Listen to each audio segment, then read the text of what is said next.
Hey toy fans, Aaron here, and today taking a look at the Power of the Force 2 release of Boba Fett. He was released towards the end of '95 and eventually came out on a few different card backs. You had this red one that you're seeing here, then he was released on the green card with holo sticker, and then eventually on the freeze frame line. But as you can see, what we are looking at here is that red card, and things are looking pretty nice. Large image of Darth Vader on the upper left side. That Star Wars Power of the Force logo to the right. Through the blister, you do see the figure with 2 included accessories. Here's a look at the back side, and on the top half you have an index cutout with his bio information. Top part of that gives you some brief bullet points about his height, his status, and such. And then underneath that you have a very lengthy write-up about him. You can kind of hit pause, read through that if you'd like. On the bottom half of the card, you're going to see a handful of other figures that were also available in the line, along with some vehicles that were also released at that time. And taking a look at the figure out of the packaging, overall, still a stunning looking figure, even though he still has those beefy proportions that this initial line was known for when it launched. While the decoration of this costume is more specific to Return of the Jedi, I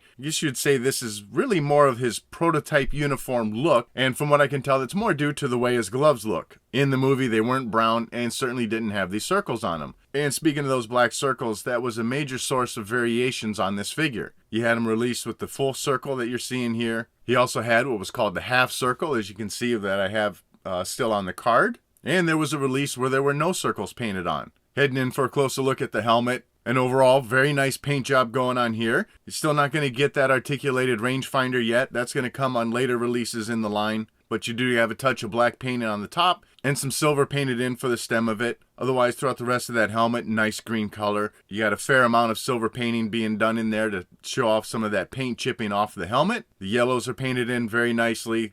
Good use of that burgundy color on the front of the face mask. And that black is painted in there very well. Looking at the upper body of the figure, still a very nice sculpt going on. Again, yes, it's beefy, but I'm not going to keep going on that. That's just the way the figures were in the line. But for what was given to us, I think it still does look nice. His armor looks well placed. You can see that light teal of the uniform just coming through some of the crevices within that armor where the different pieces meet. Emblem painted on the upper right side of the chest looks very well done. And still some silver paint splattered in there for some scratches on the painting. And as you see, you certainly get those silver scratches all over. The yellow on the shoulders, the red on his gauntlets. So it makes for a nice even look across the figure. The yellow armor painting at the top of his shoulder and that red painting for the gauntlet all staying right where it needs to be. You got a very nice silver line of paint running down some tubing that he's got going into the gauntlet on his right arm. Over the shoulder, you have a couple strands of Wookiee hair that he's got braided in there.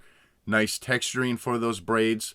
Also very nice painting for that. And that little shoulder piece of the braid and then what makes up the cape that runs down his backside is separately sculpted so that can slide out from around his neck. On his left arm, the right as you look at on the screen, he's got a nice Mandalorian logo painted on that yellow shoulder piece. Along the backside, you're going to find his jetpack.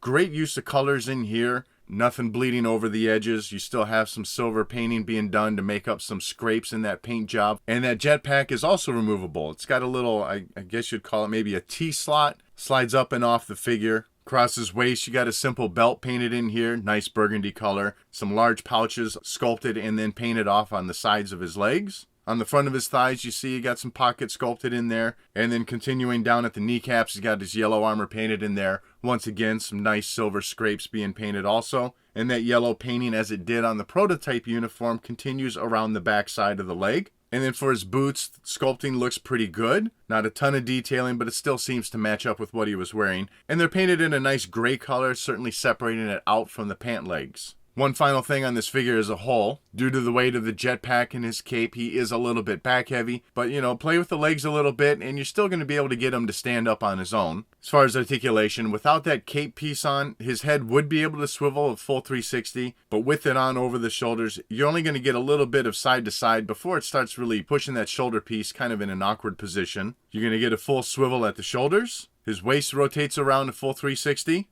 And then the legs do bend straight out. And they even go straight back. And then as far as accessories, he does come with his sawed-off blaster rifle. Great detailing to it. The sculpting to it certainly looks like it should. No special weathering or other paint application, which again, still in line with what was being done for the figures at that time. And as you can see, he certainly has no problem holding on to this weapon. So overall for me, yes, certainly it is a little bit of a dated figure at this point. Here we are in 2019.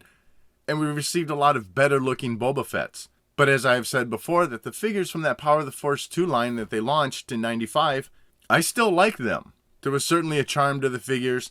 And I mean, hey, this is Boba Fett, you know. I don't think you can really go wrong on this guy. And for the sculpting and the paint detailing that they did give him, still made for an awesome looking figure. So even today, this is one that I still like to look at. And that wraps up this review of Boba Fett.